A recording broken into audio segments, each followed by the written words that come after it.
Boa noite a todos. Sejam todos muito bem-vindos a mais uma sexta-feira de tratamento de saúde de nossa Casa Espírita, Cantinho de Jesus. Estamos rogando ao Mestre amado que ele possa nos envolver em sua paz e que possamos conservar essa paz até o término de nossa reunião, adentrando a noite, o final de semana e todos os dias. Na primeira parte, temos estudado o livro Justiça Divina, pelo Espírito Emmanuel, através da psicografia de Francisco Cândido Xavier. Este livro foi editado pela Federação Espírita Brasileira e ele faz parte de uma série de livros trabalhado por Emmanuel, que tem como objetivo fazer com que nós estudemos os livros da codificação espírita. Fizemos o estudo do Religião dos Espíritos, que vai comentar sobre o Livro dos Espíritos. E este livro, Justiça Divina, está trazendo comentários do benfeitor Emmanuel na obra Céu e o Inferno, ou a Justiça Divina segundo o Espiritismo. Essas reuniões aconteceram no ano de 1961. Eram 2 reuniões públicas por semana. Em cada reunião, era lida uma questão da obra Céu e Inferno, feito ali os comentários, o diálogo, e no final, o benfeitor Emmanuel, pela mediunidade de Francisco Cândido Xavier, nos brindava com uma lição referente ao que foi lido, ao que foi estudado, ao que foi comentado naquela noite. No dia 17 de março de 1961, há 60 anos atrás, na primeira parte do livro Céu e Inferno, capítulo 7, que trata das penas futuras, segundo o Espiritismo, no item Código Penal da Vida Futura, foi lido o inciso de número 33. Então, nós vamos ler este inciso 33 do Código Penal da Vida Futura. E o benfeitor, aliás, e Allan Kardec, que é o benfeitor da humanidade, ele vai dizer o seguinte, em comunhão com a espiritualidade superior. Malgrado a diversidade dos gêneros e dos graus, de sofrimentos dos espíritos imperfeitos, o Código Penal da Vida Futura pode se resumir nestes 3 princípios. O sofrimento está ligado à imperfeição. Toda imperfeição e toda falta que lhe é consequente carrega consigo o seu próprio castigo, por suas consequências naturais e inevitáveis, como a doença é a consequência dos excessos, o tédio, a da ociosidade, sem que haja uma condenação especial para cada falta e cada indivíduo. Todo homem, podendo se desfazer das suas imperfeições, por efeito da sua vontade, pode se poupar dos males que são as suas consequências e assegurar a sua felicidade futura. Tal é a lei da justiça divina. A cada um segundo as suas obras, no céu como na terra. Neste último parágrafo, Kardec, ao trazer que a justiça divina ela é a cada um em conformidade com as suas próprias obras, ele está justamente extraindo um ensinamento de Jesus, que foi registrado pelo evangelista Mateus em seu capítulo 16, versículo 27. Quando Cristo, assim, ensina-nos que quando o Filho do Homem, no caso ele, vier na glória de seu Pai com seus anjos, então dará a cada um em conformidade com as suas próprias obras. O que significa isso? Que cada espírito, diante da lei Ele é o construtor, é o arquiteto, é o engenheiro de sua própria vida. Então, quando Kardec coloca que todos os males que nós vivenciamos nas mais diversas existências, quando se coloca existência, nós estamos falando das reencarnações dos espíritos. Essa atual, em que nos encontramos encarnados, é uma existência. Adelano, e quando eu deixo o corpo físico? O que acontece? Segundo a espiritualidade, nós entramos na erraticidade. O que vem a ser erraticidade? É o intervalo de uma encarnação para outra encarnação. Até que nós consigamos sair deste cipoal emaranhado das reencarnações e consigamos avançar às esferas superiores, onde, em um dado momento, nós não teremos mais necessidade de passar pela vida material, pela vida física, pela existência do ponto de vista físico.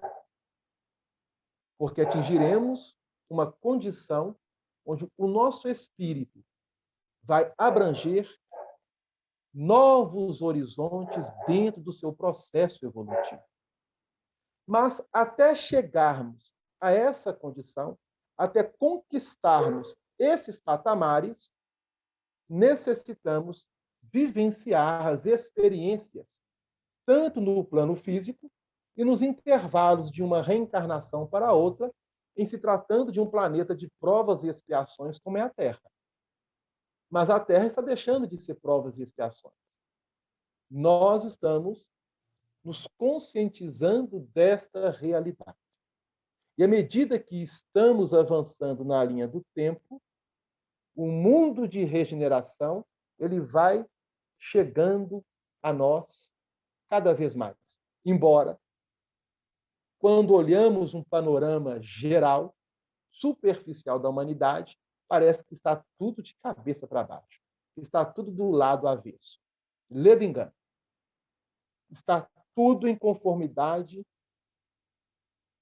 com aquilo que os espíritos superiores vêm trabalhando no processo evolutivo de nossa humanidade. Mas, como ainda somos espíritos imperfeitos, e a cada reencarnação estamos tendo a oportunidade de extirpar algo de nossas imperfeições, Kardec, ao dizer que o Código Penal da vida futura pode se resumir nestes 3 princípios.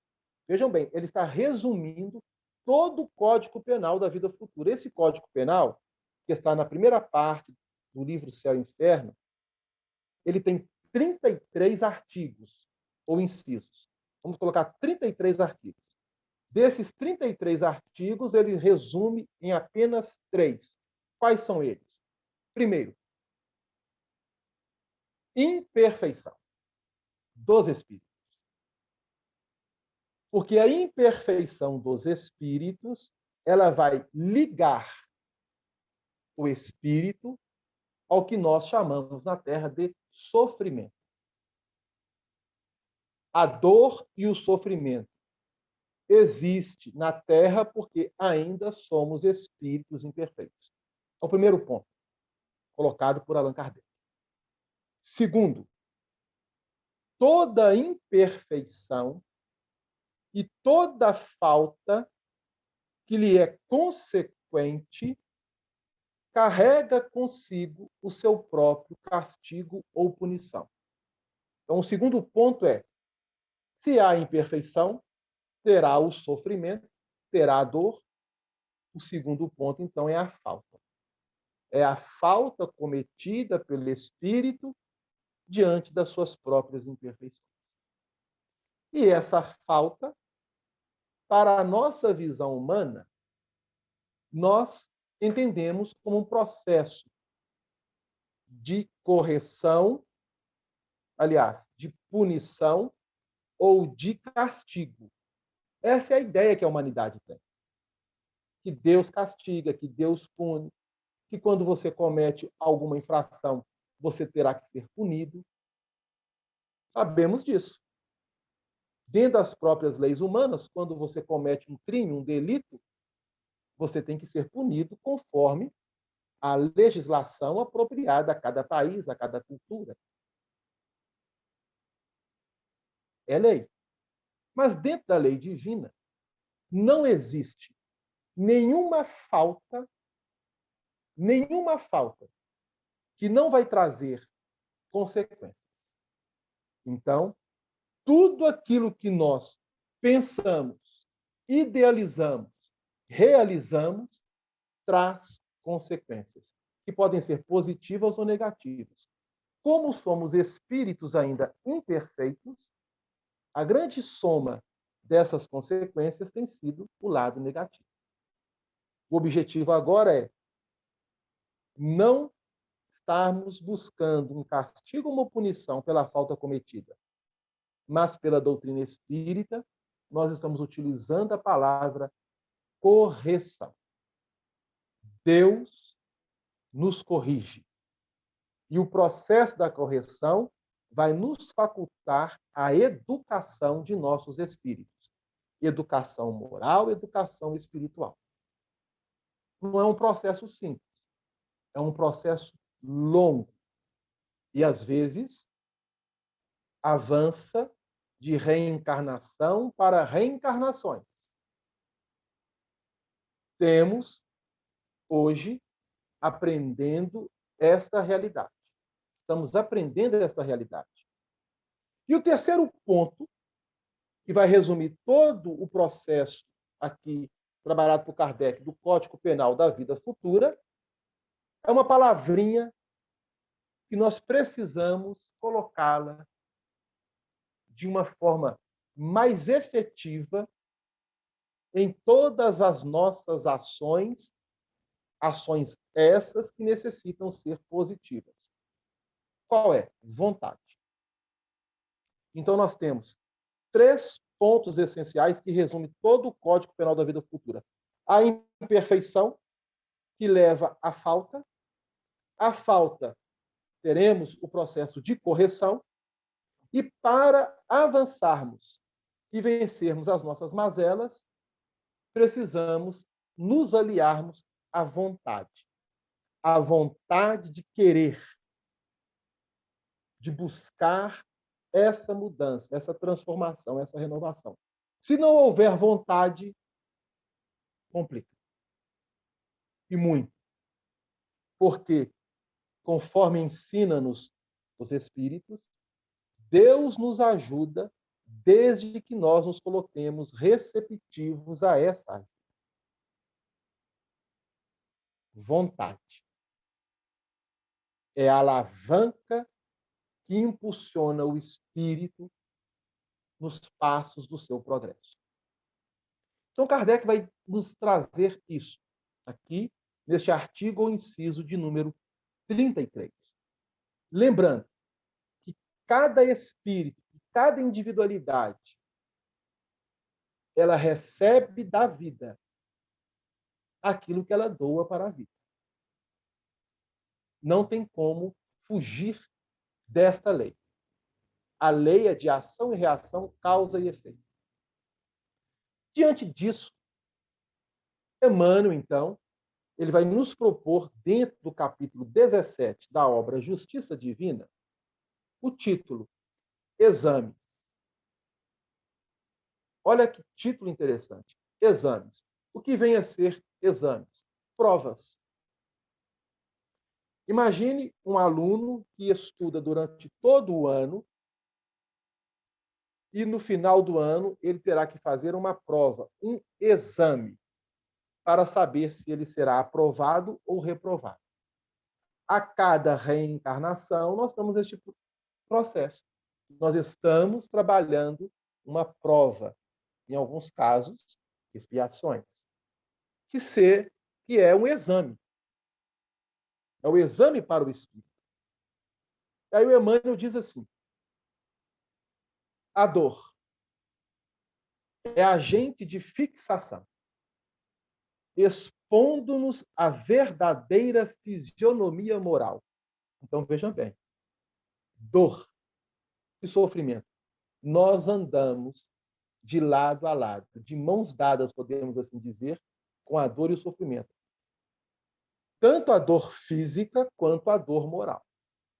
A dor física, ela passa. A dor moral custa a passar.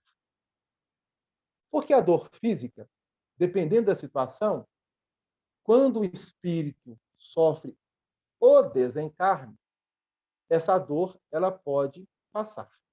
Mas se ele alinha a dor moral àquela dor física, mesmo depois de desencarnado, ele sofre as consequências daquelas dores que ele tinha quando estava encarnado, porque no campo mental, no campo íntimo, no campo espiritual, no campo de sua moralidade, ele está preso, ele está escravizado, ele está vinculado todo aquele processo, mesmo depois de desencarnar. Então, essa ideia de que fulano passou muitos anos com uma doença e veio a desencarnar. Se ele não souber trabalhar no seu campo íntimo o valor real dos motivos daquele processo pelo qual ele passou, mesmo depois de desencarnado, ele poderá sofrer. Ele poderá passar por maus bocados. Um exemplo claro, na obra Nosso Lar, quando o espírito André Luiz foi recolhido para a colônia Nosso Lar e levado para o parque hospitalar, ele ficou um bom tempo ali, não sabemos quantos meses, mas foram muitos meses, e nesses meses ele teve toda uma ajuda médica por parte dos amigos espirituais. No quê? No seu corpo perespiritual, que ainda refletia as mazelas do corpo físico. Ele sentia dor do corpo perispiritual. As dores que ele sentia quando estava encarnado, ele sentia no plano espiritual. Até que, gradativamente, trabalhando mentalmente e espiritualmente, modificando o seu tônus vibratório, o seu campo mental, ele começou a sair daquela situação. Até que teve a alta. É uma realidade que nós precisamos refletir. E aí Emmanuel diz que dor é fixação, expondo-nos à nossa fisionomia moral. Então, quando você passa por qualquer tipo de situação, seja ela qual for, a sua moralidade, ela se caracteriza. Como? Olha o que ele diz. O sofrimento é fotógrafo oculto. Então, essa dor que pode gerar um sofrimento, ela fotografa, e essa fotografia ela irradia como uma imagem. É o nosso tônus vibratório, é a nossa aura vibratória. E os amigos espirituais, os espíritos, eles vão se aproximar ou não, conforme este campo vibratório que nós propiciamos a eles. Que cheguem ou que não cheguem, conforme nós vamos irradiando. E ele coloca, deslinda os mais íntimos aspectos da personalidade, situando-os à descoberta. O que é deslindar?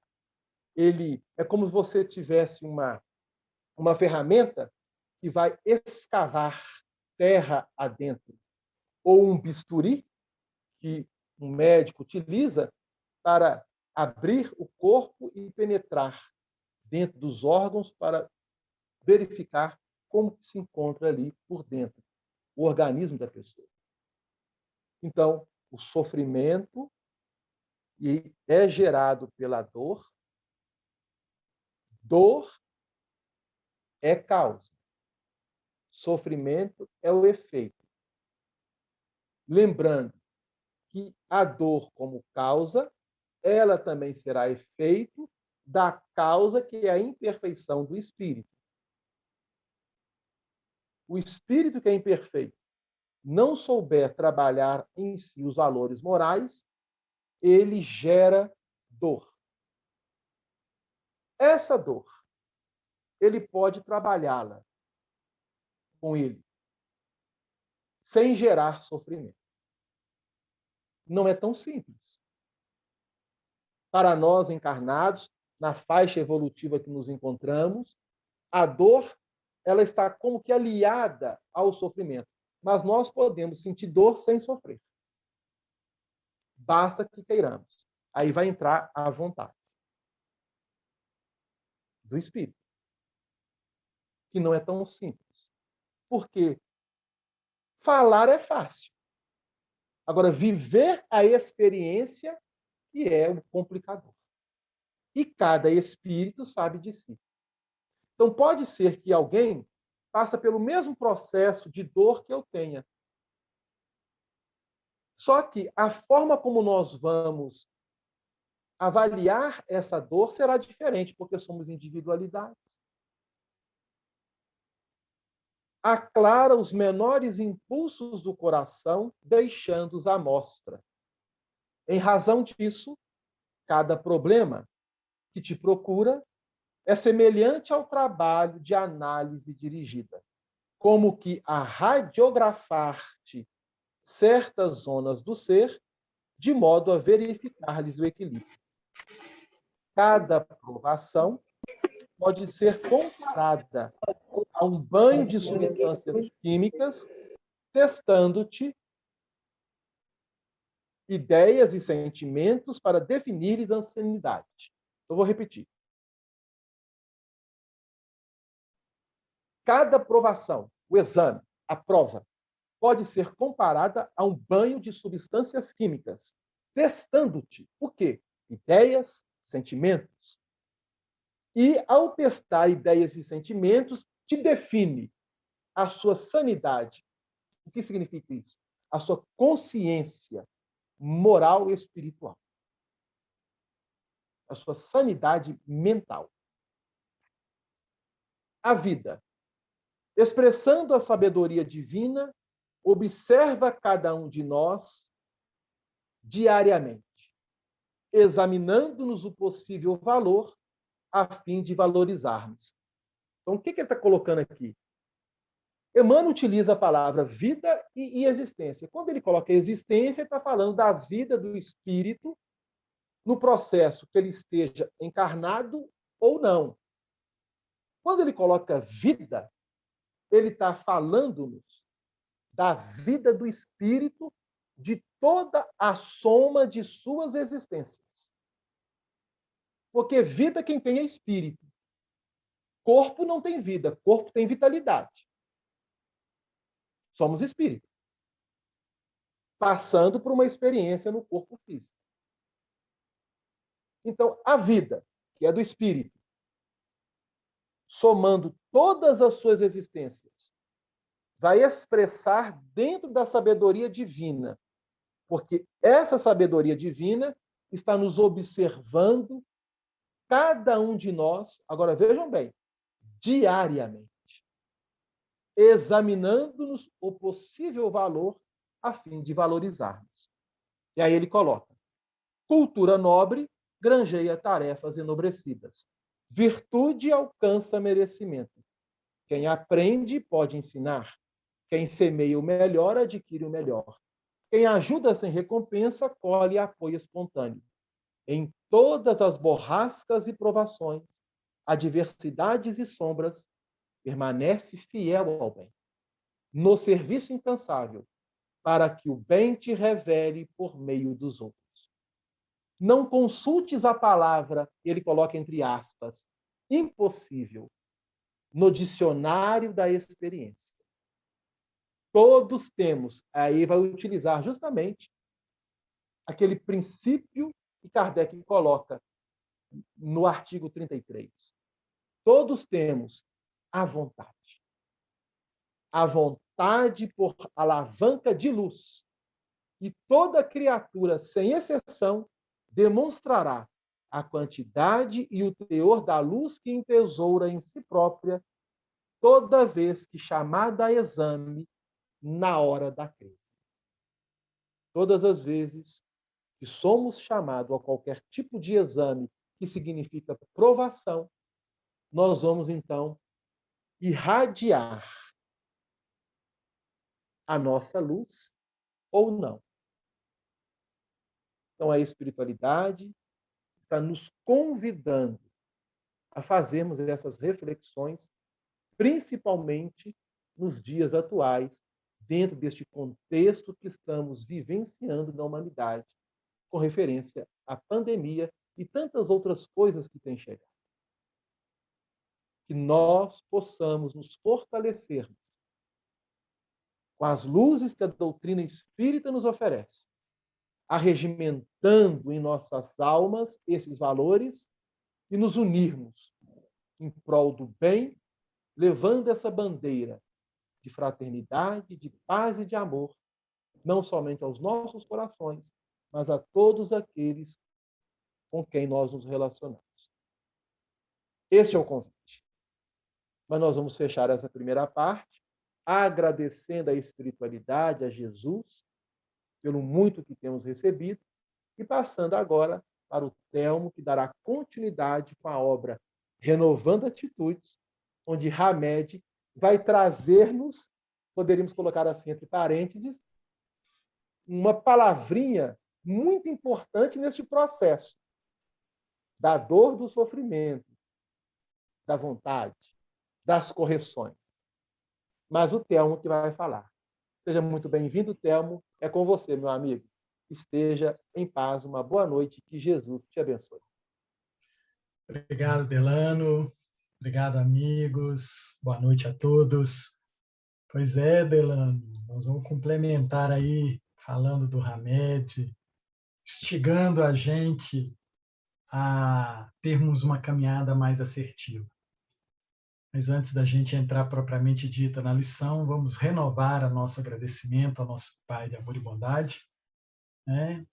Confessando a Ele que nós estamos aqui hoje dispostos a mudar, dispostos a aprender, dispostos a fazer os reajustes que tanto necessitamos para a nossa caminhada.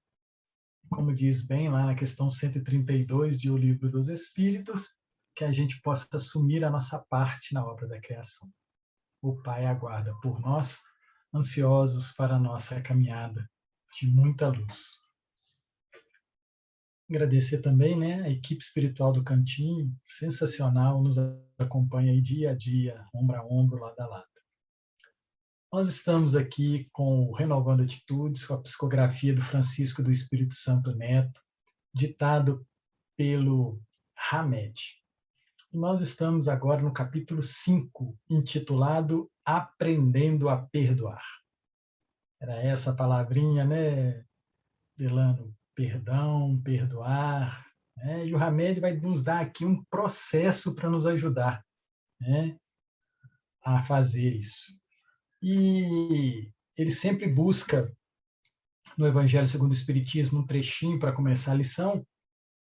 E o trechinho que ele trouxe, além de estar no Evangelho segundo o Espiritismo, está no Evangelho de Mateus, lá no seu capítulo 6, de 14 a 15. Jesus fala para nós assim: se perdoardes aos homens as faltas que eles fazem contra vós, vosso Pai Celestial vos perdoará também vossos pecados. Mas se não perdoardes aos homens quando eles vos ofendem, vosso Pai também não vos perdoará os pecados. E aí, na nossa pesquisa, né, para a gente poder enriquecer e ampliar o nosso pensamento sobre aprendendo a perdoar, nós achamos lá na carta de Paulo aos Colossenses, capítulo 3, 12 e 13, ele fala assim para nós: assim como o povo escolhido de Deus, que somos nós, assim como nós, povo escolhido de Deus, santo e amado, olha que qualidades bacanas, né? Que nós temos, santos e amados, revestivos de um coração pleno de compaixão, de bondade, de humildade, de mansidão e paciência. Zelai uns pelos outros e perdoai-vos mutuamente. Caso alguém tenha algum protesto contra o outro, assim como o Senhor vos perdoou, assim também procedei. Então, aqui o Paulo traz para a gente uma informação muito interessante do perdão que nós recebemos do Pai. É um perdão muito diferente desse que a gente lida, né? Porque Deus, quando olha para a gente, ele, conhecedor que é de nós, ele não vê pecado nenhum em nós. Ele sabe o nosso processo. Sabe do nosso processo. Ele conhece. Gente, e o mais sensacional é quando a gente tem a percepção de que nós nos livraremos de todas essas não virtudes, todos esses nossos equívocos. Isso é determinantemente, isso faz parte da nossa caminhada. Todos esses nossos equívocos, todos, muito gostoso de saber disso. Acho que isso transforma o nosso coração. Quando a gente tem essa certeza, fala assim, hoje não está dando certo, mas daqui a pouco eu vou resolver todas essas questões que me afligem. E é por isso que Paulo termina falando, né? Assim como o Senhor vos perdoou, no sentido da sabedoria. Qual o capítulo de Paulo? Colossenses 3, de 12 a 13. Tá? Colossenses 3, de 12 a 13.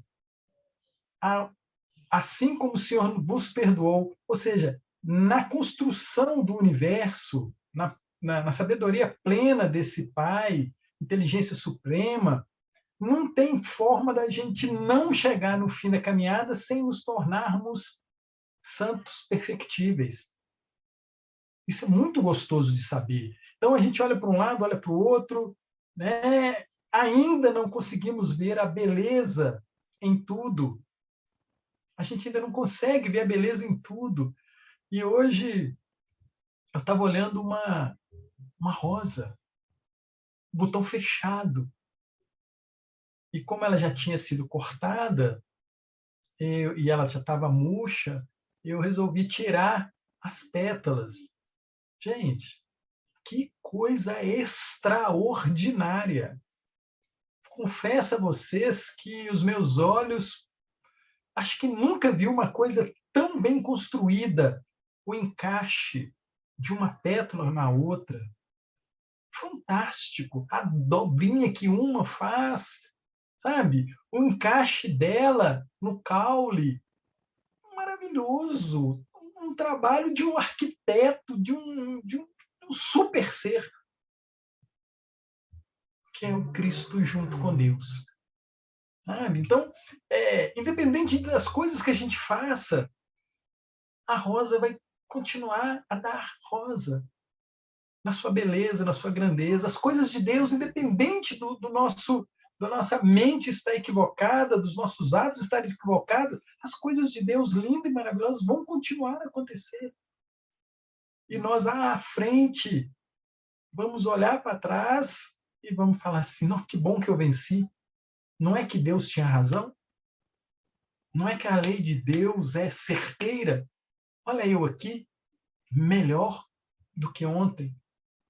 Né? Isso acontece conosco. Já acontece conosco. Só que ainda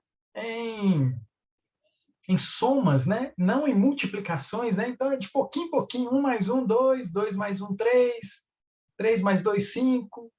Daqui a pouco vai começar a acontecer em proporções geométricas, que a gente vai ficar admirado quando a gente pegar isso, né, com mais firmeza, né? E aí eu fui lá no Livro dos Espíritos, na questão 661, e o codificador pergunta assim: é válido orar a Deus para perdoar nossas faltas? Olha que linda a pergunta, né? Inteligente a pergunta. É válido orar a Deus para perdoar nossas faltas? E aí os benfeitores respondem.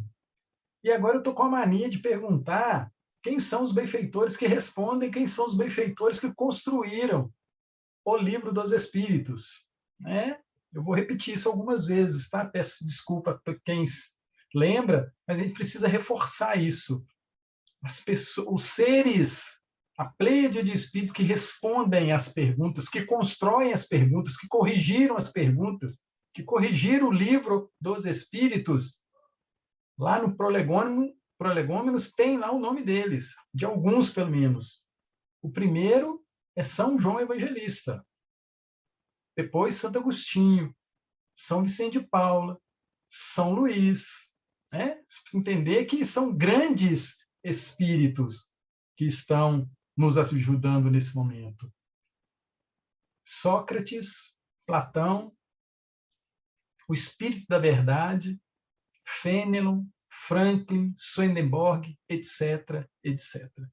Né? Só para a gente ter uma noção de quem é que responde a pergunta 661, quem é que compõe a pergunta da questão 661. Né? O Livro dos Espíritos tem esse amparo divino, maravilhoso. A gente não pode esquecer disso quando a gente lê uma pergunta e uma resposta, tá, gente? Da obra da codificação. Não esqueçamos disso. Então, vamos voltar lá. Pergunta 661. É válido orar a Deus para perdoar nossas faltas? Aí os benfeitores, esse que eu disse, né, e mais alguns respondem. Deus sabe discernir o bem e o mal. Né? A prece não oculta as faltas.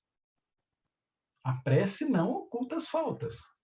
Aquele que a Deus pede perdão de suas faltas, apenas o obtém ao mudar de conduta. Olha que interessante, né? Então, para que eu alcance o perdão, para que a prece funcione, é necessário que, junto disso tudo, faz parte do conjunto, que eu mude de conduta.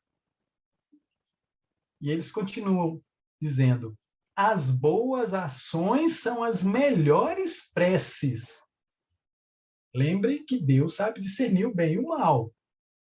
Boa ação no meu entendimento e boa ação no entendimento de Deus. É muito diferente. Né? Então, precisamos esforçar para termos boas ações de acordo com o propósito divino. Então, as boas ações são as melhores preces, porque os atos valem mais do que as palavras. Ponto. Olha que sensacional, hein? Posso repetir? Aquele que a Deus pede perdão de suas faltas, apenas o obtém ao mudar de conduta. As boas ações são as melhores preces, porque os atos valem mais do que as palavras. Bacana? 661, hein? Então vamos lá para o Hamed. O Hamed vai comentar esse versículo que está lá em Mateus 6, 14, 15. Se perdoardes aos homens as faltas que eles fazem contra vós, vosso Pai Celestial vos perdoará também vossos pecados. Mas se não perdoardes aos homens quando eles vos ofendem, vosso Pai também não vos perdoará os pecados. E aí o Hamed começa comentando assim: nosso conceito de perdão tanto pode facilitar quanto limitar nossa capacidade de perdoar. Gente, olha que interessante. Ele está falando do jeito que eu olho as coisas. O meu conceito de perdão tanto pode facilitar quanto pode limitar nossa capacidade de perdoar. E aí vem uma perguntinha, né? Qual é o meu conceito de perdão? O que eu acho que é perdoar? Como é que alguém me perdoa? Quando? De que forma? Tem gente que pede perdão chegando perto sem falar uma palavra. Tem gente que pede perdão tendo que explicar ao mundo Tem gente que pede perdão mandando um presente. Tem gente que pede perdão usando uma palavra. Tem gente que pede perdão escrevendo carta. Mas Deus sempre estará de olho no nosso processo de pedir perdão. Né? E aí a gente precisa lembrar de outra coisa. Será que a gente está causando alguma coisa na vida do outro que nós depois vamos precisar pedir perdão? Né? Na resposta lá da MN1 fala isso. As nossas ações, as nossas condutas. Então a pergunta é: qual conceito eu tenho de perdão? Qual o conceito? Né? E aí o Hamed continua dizendo: por possuirmos crenças negativas de que perdão é ser apático, entre aspas, ser apático, se possuímos crenças negativas de que perdoar é ser apático com os erros alheios, ou mesmo é aceitar de forma passiva tudo o que os outros nos fazem, é que supomos estar perdoando quando aceitamos agressões, abusos, manipulações e desrespeito aos nossos direitos e limites pessoais, como se nada tivesse acontecido. Aí, quando a gente vai pensar sobre a colocação dele de ser apático, nós precisamos ser ativos em tudo, não ser apático. Porque muitas das vezes as pessoas nos agridem, abusam, manipulam, desrespeitam os nossos direitos. E aí nós ficamos quietinhos achando que isso é perdoar. E o benfeitor continua: perdoar não é apoiar comportamentos que nos tragam dores físicas ou morais. Perdoar não é apoiar comportamentos que nos tragam dores físicas ou morais. Gente, uma pessoa querida,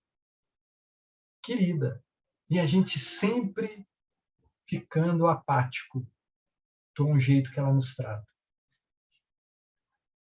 Isso traz dor moral e física. Não é fingir que tudo corre muito bem quando sabemos que tudo em nossa volta está em ruínas. Ser bonzinho, né?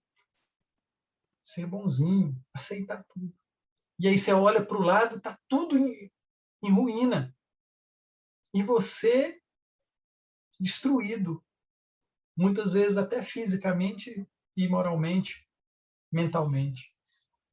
Perdoar não é ser conivente com as condutas inadequadas de parentes e amigos, mas ter compaixão. Ou seja, entendimento maior através do amor incondicional. Mas perdoar não é ser conivente.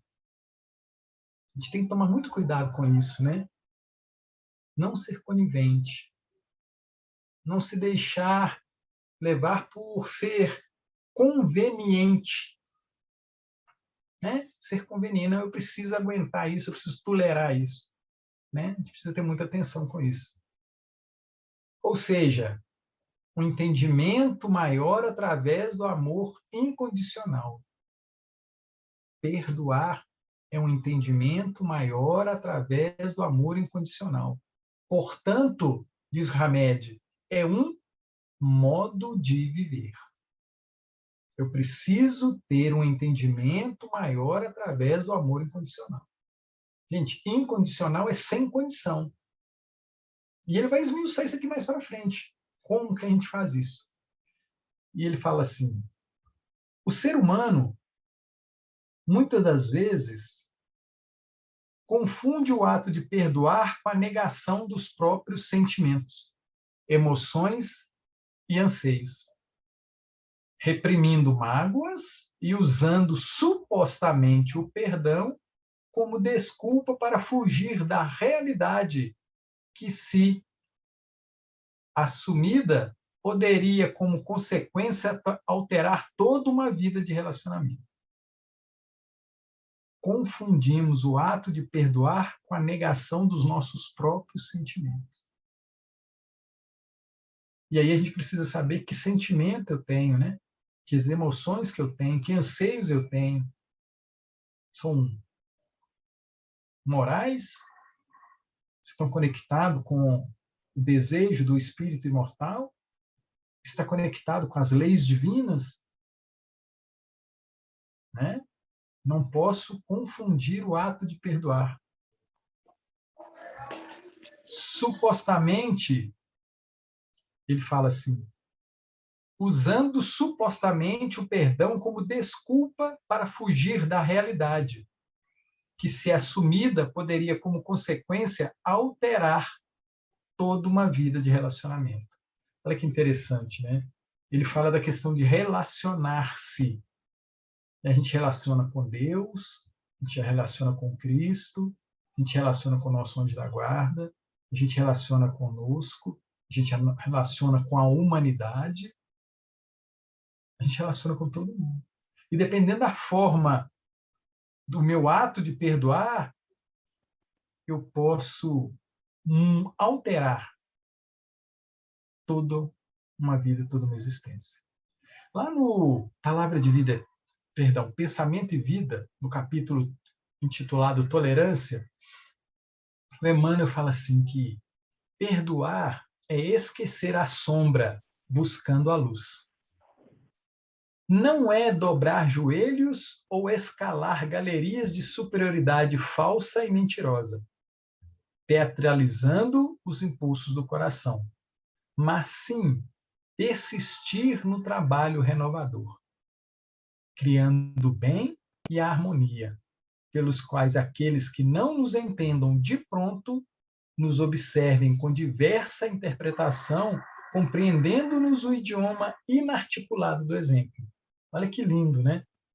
Então, se eu passo por alguma cena, alguma situação, tenho algum sentimento, algum anseio, e isso está acontecendo de uma forma infrutífera, eu tenho que criar ali o bem e a harmonia.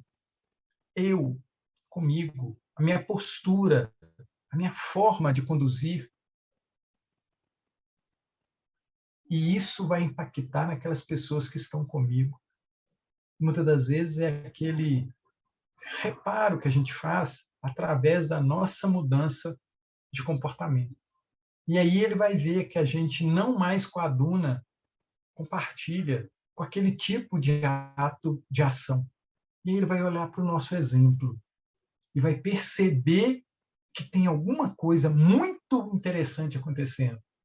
E aí ele percebe, olhando para nós, que nós já não estamos mais sendo afetados por aquela cena, sensação, atitudes. Né? Mas como que isso é? Com um trabalho renovador, criando bem e harmonia onde a gente estiver. Isso é muito importante, amigos e amigas, porque em qualquer lugar que a gente adentre, nós não podemos esquecer que nós somos filhos de Deus, que nós estamos ali para poder levar o Evangelho. Todo lugar que a gente adentra. Nós estamos no quarto e vamos para a sala. Nós estamos na sala e vamos para o quintal. Nós estamos no quintal e vamos para a rua. Adentramos a padaria, a sorveteria. Todos esses lugares nós temos que levar o Evangelho. Através do idioma inarticulado do exemplo, como diz Emmanuel.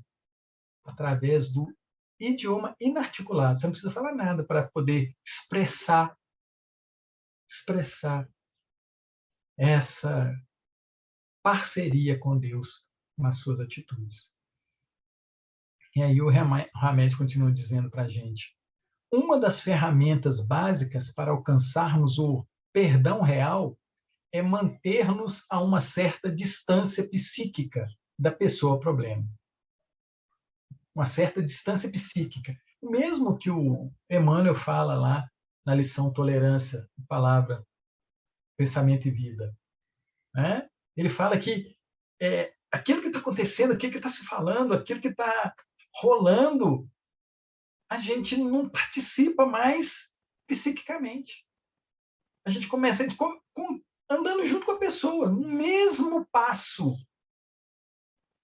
Mas a gente cria uma distância psíquica da pessoa problema ou das discussões, bem como dos diálogos mentais que giram de modo constante no nosso psiquismo, porque estamos engajados emocionalmente nesses envolvimentos neuróticos. Então, aquilo aconteceu. Gente, tem cenas na nossa vida que acontecem há milênios. E a gente continua agindo da mesma forma. A gente continua agarrado naquela situação, aqueles irmãos, naquelas discussões. Há milênios nós estamos. E aí a gente cria diálogos mentais muito loucos que não deveriam existir de forma nenhuma. E aí a gente vai processando problemas. Isso também está lá no Pensamento e Vida, lá no capítulo que trata da doença. O Emmanuel fala que muitos dos nossos cânceres, muitas das nossas doenças físicas, elas são causadas por esses diálogos mentais incessantes, que se reproduzem nas células e abrem brechas, leiras no nosso organismo para recebermos as doenças. Aí o Hamed diz assim para nós: ao desprendermos-nos mentalmente, né, a distância psíquica, ao desprendermos mentalmente, a gente sabe que aquela pessoa é assim. E aquela pessoa tem hora que sabe que nós somos assim. A gente precisa desconectar. Ao desprendermos-nos mentalmente, passamos a usar de modo construtivos os poderes do nosso pensamento. Ou seja, eu começo a ser dono do meu pensamento. Ele não está mais aquele giro, aquela turbulência. Não, eu consigo, para. Não é assim que de vez em quando a gente precisa fazer? Está acontecendo aquela coisa, você precisa sair da cena. Você precisa sair da cena. Para você tomar controle daquilo. Falando, por que eu estou fazendo isso, falando aquilo, pensando isso? Passamos a usar de modo construtivo os poderes do nosso pensamento, evitando-os, abre aspas, deveria ter falado ou agido, fecha aspas. Não é assim que a gente fica rememorando aquela cena e fala assim, não, mas eu devia ter falado isso, eu devia ter agido dessa forma, e isso fica. E aí você vai dormir, você pensa naquilo, aí você acorda, até na hora do almoço você já tem uma atitude, depois do almoço você já pensou outro, e você vai criando diálogos mentais com aquela cena, com aquelas pessoas, assim, dias, meses, anos, séculos, milênios. Tá mudo. Não consegue sair. Não consegue sair daquela situação. Né? E aí ele continua dizendo, desprendendo-nos mentalmente e eliminando de nossa produção imaginativa os acontecimentos infelizes e destrutivos que ocorreram conosco. Então, quando a gente consegue desprender disso, a gente elimina essa produção pessoal, individual nossa, que nós fomos criando, produzindo. Nós precisamos dessa distância psíquica para evitar essa produção. Em muitas ocasiões, diz Hamed, elaboramos interpretações exageradas de suscetibilidades e caímos em impulsos estranhos e desequilibrados. Quando a gente não consegue fazer esse distanciamento, elaboramos interpretações exageradas e caímos em impulsos estranhos e desequilibrados, que causam em nossa energia mental uma sobrecarga, fazendo com que o cansaço tome conta do cérebro.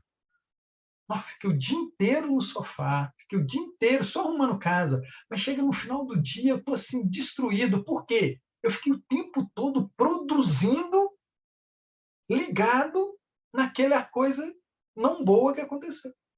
Naquela discussão, daquela situação ou daquela pessoa. Fiquei o dia inteiro remoendo aqui. E chega no final do dia, a gente está morto, como se diz, né? Acabado. E aí o Hamed fala que essa exaustão íntima é muito profunda. A gente está acabado. Gente, anos, séculos, milênios. Essa exaustão vai tomando conta da gente e vai nos afundando. A mente, recheada de ideias desconexas, dificulta o perdão. E somente desligando-nos da agressão ou do desrespeito ocorrido é que o pensamento sintoniza com as faixas da clareza e da nitidez, no processo denominado, abre aspas, renovação da atmosfera mental. Olha que lindo! E a solução dessa exaustão que muitas vezes a gente tem, né?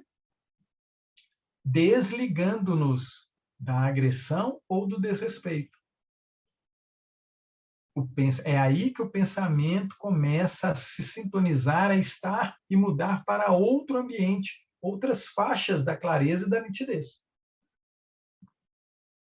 O benfeitor continua dizendo que é fator imprescindível ao separar-nos emocionalmente de acontecimentos e de criaturas em desequilíbrio. Fator imprescindível essa separação emocional de acontecimentos e de criaturas em desequilíbrio. Como faz isso? Através da terapia da prece, como forma de resgatar a harmonização do nosso halo mental. Gente, se ele está falando para a gente resgatar a harmonização do nosso halo mental, né? Da nossa casa mental, ele está dizendo que hoje, muitas das vezes, nós estamos totalmente desequilibrados. Nós não sabemos pensar. Nós não somos educados ao pensar. A gente começa a fazer uma coisa, outra coisa pula na frente, a gente já lembra uma coisa, viu uma cor amarela, pensa no amarelo, viu uma coisa laranja, pensa no laranja, viu um copo, a gente começa a pensar no copo, na pia, e a gente vai nessa loucura, né? Loucura. Teresa de Ávila, num dos livros dela, ela fala isso, né? A gente tem um macaquinho doido lá dentro, né? Pulando de galho em galho. É a nossa mente. Variando, dispersa, sem foco. Né? Aí ele fala que é imprescindível nos separar disso. Olha, aconteceu tal coisa, tal dia. Tá, mas hoje é 27 de agosto de 2021, 20 horas e 33 minutos. Eu já não estou mais naquela cena. Aquilo já acabou. Eu estou em outra condição, outra situação. Deixa eu prestar atenção onde que eu estou. Ah, tá. Agora eu estou no cantinho de Jesus. Estou participando de um estudo. É isso que eu estou fazendo agora. Tira, deixa essas outras coisas externas que não estão produzindo, não estão harmônicas, não são para o bem. Então deixa lá fora. Deixa lá fora. Né? Então vamos focar nisso aqui.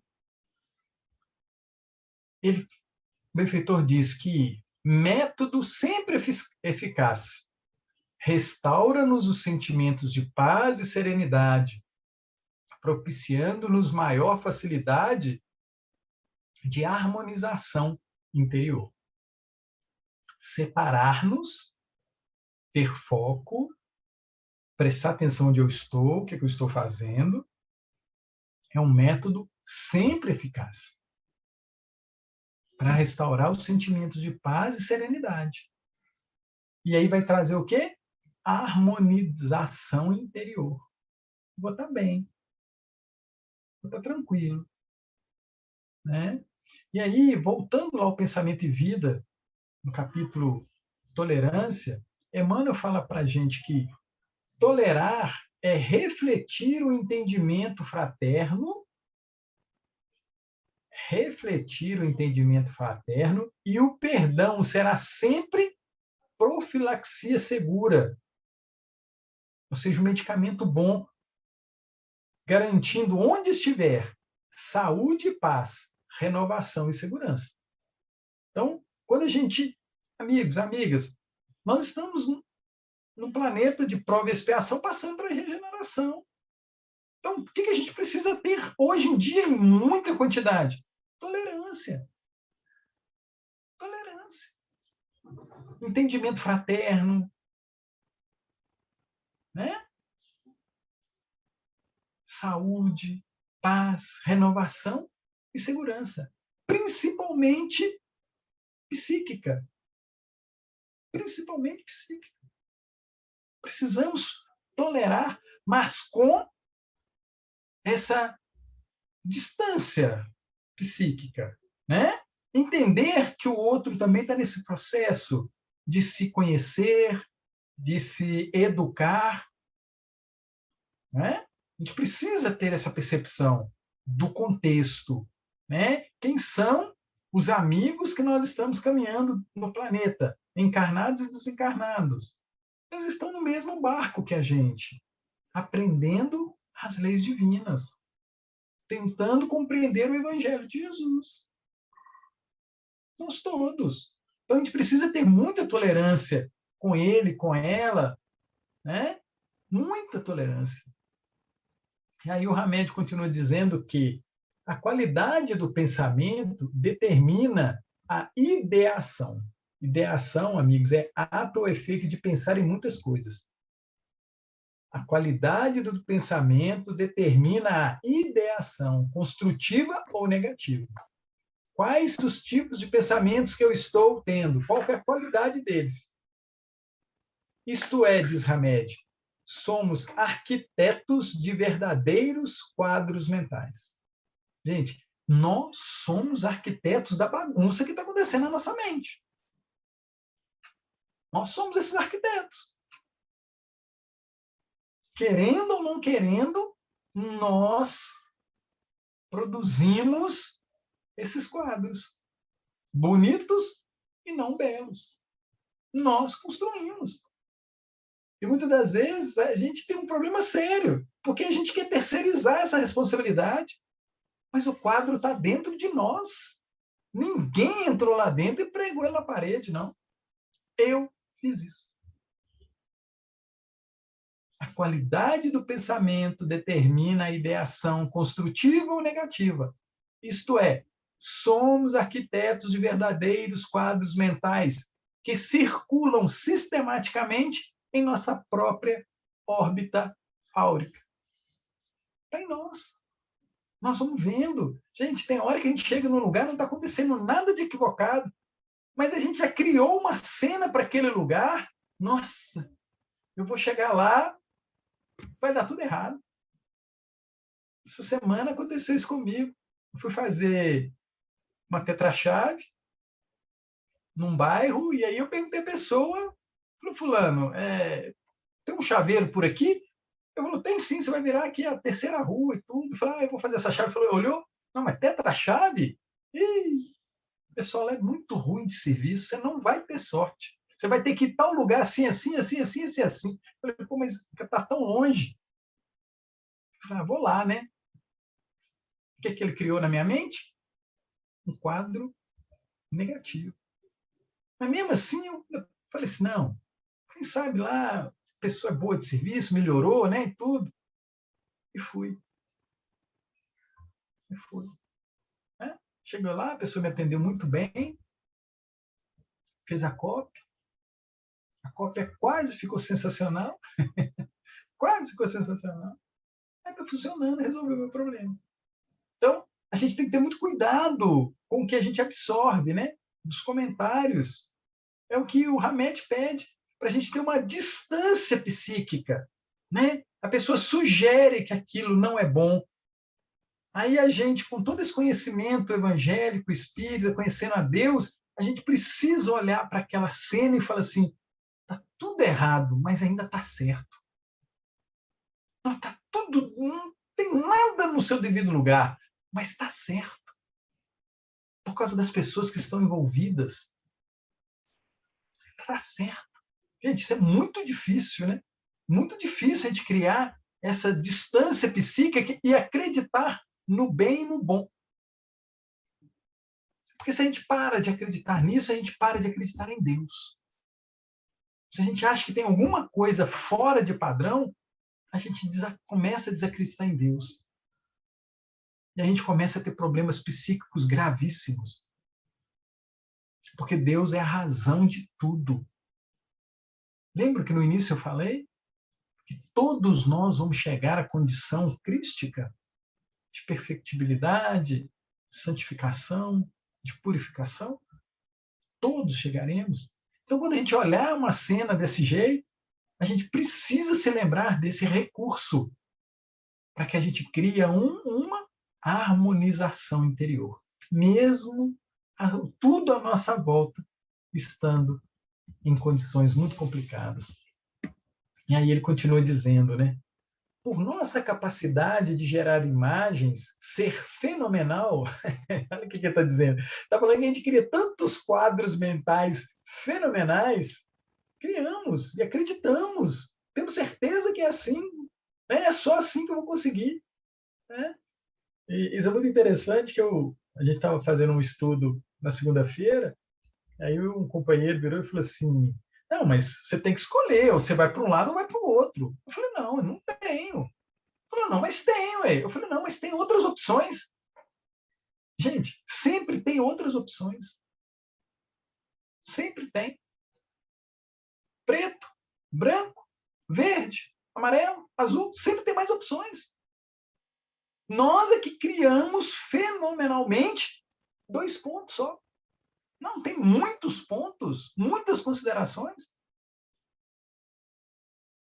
Por nossa capacidade de gerar imagens ser fenomenal, é que essas mesmas criações nos fazem ficar presos em monoideias.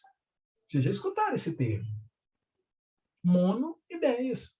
Nós criamos uma imagem fenomenal, acreditamos naquela cena demais da conta, e isso vira uma monoideia. Nós não saímos desse turbilhão, ficamos presos. E aí ele continua falando. Desejaríamos tanto esquecer, mas somos forçados a lembrar, repetidas vezes, pelo fenômeno produção consequência. Eu preguei um quadro na parede na minha sala. Eu passo para lá, eu vejo o quadro. Eu passo para cá, eu vejo o quadro. Eu passo para lá, eu vejo o quadro. Toda vez que eu passar naquele ambiente, eu vou ver o quadro. Quem foi que criou? Eu. Produção, consequência. Eu coloquei na parede. Eu vou ter que ver ele. Mas nós desejamos esquecer, mas ele está na parede. O que eu tenho que fazer? Olhar para outro lado. Tirar ele da parede. Pintar outro, comprar outro quadro e pôr lá. Preciso arrumar uma forma de desligar-me dessa produção que eu fiz. E o benfeitor continua dizendo, desligar-se ou desconectar-se não é um processo que nos torna insensíveis e frios, como criaturas totalmente impermeáveis às ofensas e críticas, e que vivem sempre numa atmosfera do tipo, ninguém mais vai me atingir ou machucar. Não é isso que ele está falando aqui. Desligar-se ou desconectar-se não é um processo que nos torna insensíveis e frios. Ou seja, não tem que caminhar mais com fulano e com Beltrano, tem que ignorar. Não é esse o processo. Desligar-se quer dizer deixar de alimentar-se das emoções alheias, desvinculando-se mentalmente dessas relações doentias de hipnoses magnéticas, de alucinações íntimas, de represárias, de desforras de qualquer matriz ou de problemas que não podemos solucionar no momento. É isso que é o desligar que ele está falando. Deixar de alimentar, deixar de vincular-se dessas relações doentias. Hipnose magnética. Tem hora que a gente fica até hipnotizado por isso. Ao soltar-nos vibracionalmente desses contextos complexos, ao desatar-nos desses fluidos que nos amarram a essas crises e conflitos existenciais, poderemos ter a grande chance de enxergar novas formas de resolver dificuldades, com uma visão mais generalizada das coisas e de encontrar cada vez mais instrumentos adequados para desenvolvermos a nobre tarefa de nos compreender e de compreender os outros. Olha só, quando a gente consegue sair, né? Passar pela sala e lá não ter mais aquele quadro que eu criei, aquele problema. A gente ir para o centro da cidade, voltar para casa, e aquela coisa que incomodava, a gente parar de prestar atenção. Mude o pensamento, mude o foco, mude a atenção. São instrumentos adequados para desenvolvermos a nobre tarefa de nos compreender, de compreender os outros. Será que eu não estou criando, alimentando as minhas monoideias? Será que eu não tenho muitas? Eu tenho que ser assim, eu preciso assim, só fico assim, eu só fico bem assim. Gente, isso é monoideia. Ah, meu dia é terrível se eu não tiver o pãozinho de manhã. Ah, não, se eu não tomar um café de manhã, não consigo fazer nada. Monoideia. Estou alimentando aqui, estou alimentando, e estou sentindo prazer, que é o pior de tudo, né? Pior de tudo. Prazer. Conforto. O abraço da situação não boa. Eu abraço ela e não quero largar ela de jeito nenhum. Não, você é minha, você não vai embora, não. Dona Dor, Dona Solidão, Dona Estresse. Não, não vou deixar você embora, não. Eu quero ficar com você. Não, você não vai embora. Aí o benfeitor continua dizendo que quando acreditamos que cada ser humano é capaz de resolver seus dramas e é responsável pelos seus feitos na vida, aceitamos fazer esse distanciamento mais facilmente, permitindo que ele seja e se comporte como queira, dando-nos também essa mesma liberdade. Olha que linda o parágrafo. Quando acreditamos que cada ser humano é capaz de resolver seus dramas. Nós criamos a monoideia. Nós precisamos diminuir essa ideia fixa. Precisa diminuir até ela diluir e não deixar mais vestígio. Só lembrança, nem saudade, só lembrança, né? Permitindo que ela seja e se comporte como queira, dando-nos também essa mesma liberdade.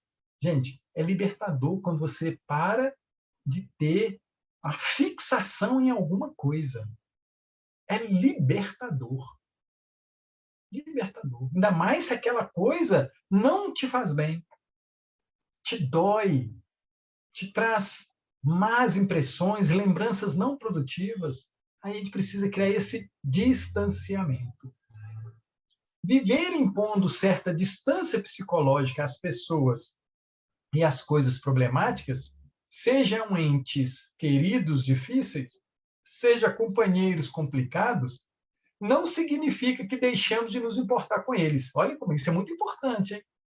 Criamos essa distância psíquica, mas isso não quer dizer que nós não nos importamos com eles. Ou de amá-los, deixamos de amá-los, ou de perdoar-lhes. Mas sim que viveremos sem enlouquecer pela ânsia de tudo, compreender, padecer, suportar e admitir. Ou seja, eu tenho limite. Eu preciso estipular limite. Olha, isso eu não dou conta hoje. Quem sabe amanhã, sábado, eu dou conta. Hoje eu não dou conta. Não dou conta hoje. Então, preciso de uma distância psicológica. Isso não quer dizer que eu não me importo, que eu não goste, que eu não tenho o objetivo de perdoar. Além do que, desligamento nos motiva o perdão com maior facilidade. Olha que interessante. Quando eu crio essa distância psicológica, o perdão vem mais fácil, porque eu começo a enxergar que eu e ele temos dificuldade nesse campo. Então, se eu consigo me ver também nessa situação e eu consigo sair dela e ter um olhar sobre aquilo que está acontecendo, fica muito mais fácil de perdoar. Eu falei assim, poxa, é mesmo, fulano não consegue fazer isso sem essa atitude, esse comentário. Ele não consegue. É fácil perdoar. Além do que, desligamento nos motiva ao perdão com maior facilidade, pelo grau de libertação mental que nos induz a viver sintonizados em nossa própria vida. Sintonizados em nossa própria vida. E na plena afirmação positiva de que tudo deverá tomar o curso certo se minha mente estiver em serenidade. Tudo deverá tomar o curso certo se minha mente estiver em serenidade. Confiança em Deus. Buscando novas ações, mudando a conduta, não é isso que está lá na 661? Isso me traz serenidade, tranquilidade. Todos os dias vão ficar muito bons de caminhar. Compreendendo, por fim, que, ao promovermos desconexão psicológica, teremos sempre mais habilidades e disponibilidades para perceber o processo que há por trás dos comportamentos agressivos. Olha que interessante. Depois que a gente faz essa desconexão psicológica, nós começamos a entender esse processo. Por que fulano é assim? O que dá o start nele de se comportar assim? E o que me faz também ter esse processo? Essa desconexão psicológica. O que nos permitirá não reagir da maneira como fazíamos, mas olhar como é e como está sendo feito.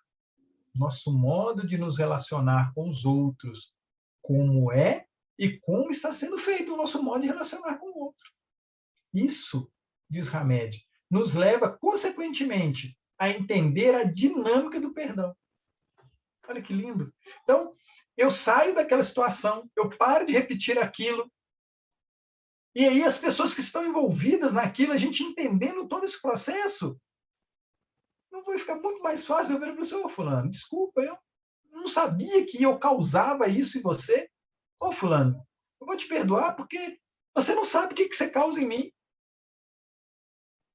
Mas para isso eu preciso criar essa desconexão psicológica, distanciamento psíquico. Eu preciso criar isso. E esse distanciamento, essa desconexão, gente, é benéfica a todos os envolvidos. A todos os envolvidos. Uma das mais eficientes técnicas de perdoar é retomar o vital contato com nós mesmos.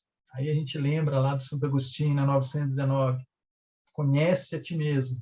Uma das mais eficientes técnicas de perdoar é retomar o vital contato com nós mesmos, desligando-nos de toda e qualquer intrusão mental.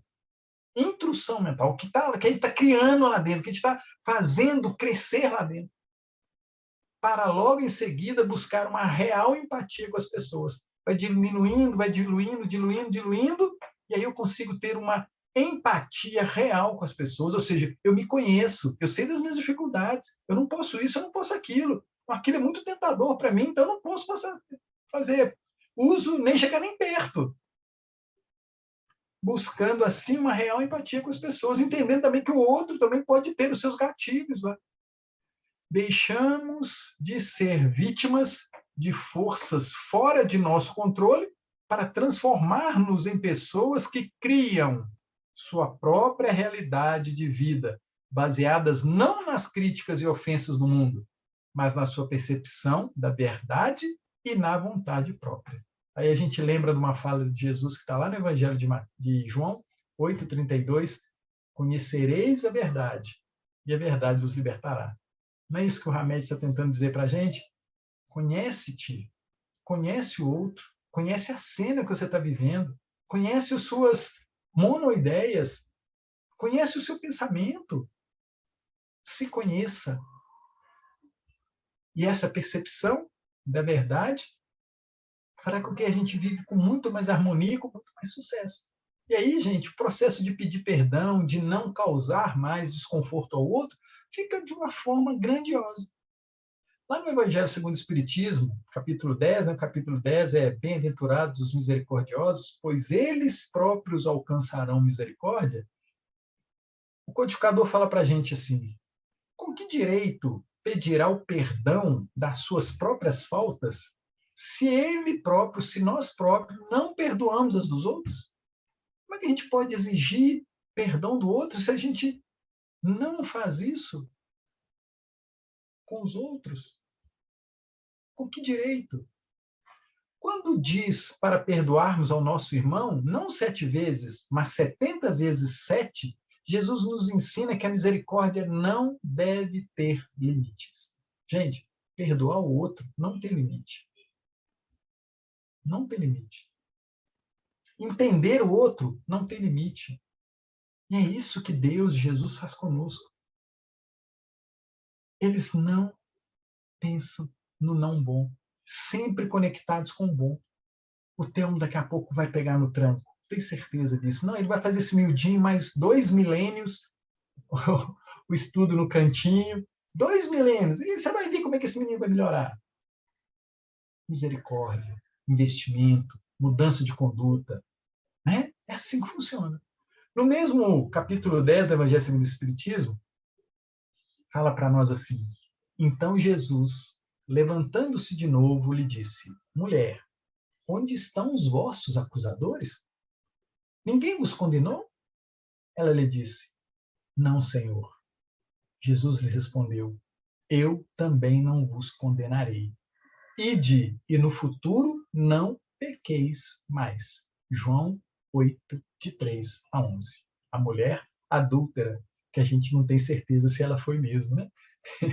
Mas Jesus que mostra que ele podendo apontar, quando o espírito, gente, é elevado, passou por esse processo, já se equivocou, sabe o caminhar, ele não perde tempo em apontar dedo para ninguém, não. E esse é o nosso papel. Como cristãos espíritas, não perder tempo de apontar o dedo para o outro, não. Fazer igual aqui, ó, Jesus fala. Eu também não te condeno. Vá, mude de conduta. Não é isso que ele está falando aqui? Ide e no futuro não pequeis mais. Ou seja, mude de conduta. Acerte o alvo. Se você está casada, seja uma boa esposa. Se você está namorando, seja uma boa namorada. Se você é um filho, seja um bom filho. Se você é um pai, seja um bom pai. Não peques, não erre. Esse processo que você está incumbido e que é sua tarefa de hoje. E aí ele continua dizendo lá, no Evangelho segundo o Espiritismo 10, 12, 13 agora. Aquele que estiver sem pecado, atire-lhe a primeira pedra. Com esse ensinamento, Jesus faz do perdão um dever, pois não há ninguém que dele não tenha necessidade para si mesmo. E nos ensina que não devemos julgar os outros mais severamente do que julgaríamos a nós mesmos. E nem condenar os outros. Nada, se começa a falar com a porta fechada. Separar-nos emocionalmente de acontecimentos e de criaturas em desequilíbrio, usando a terapia da prece. Bacana? Muito obrigado pela oportunidade. Perguntas?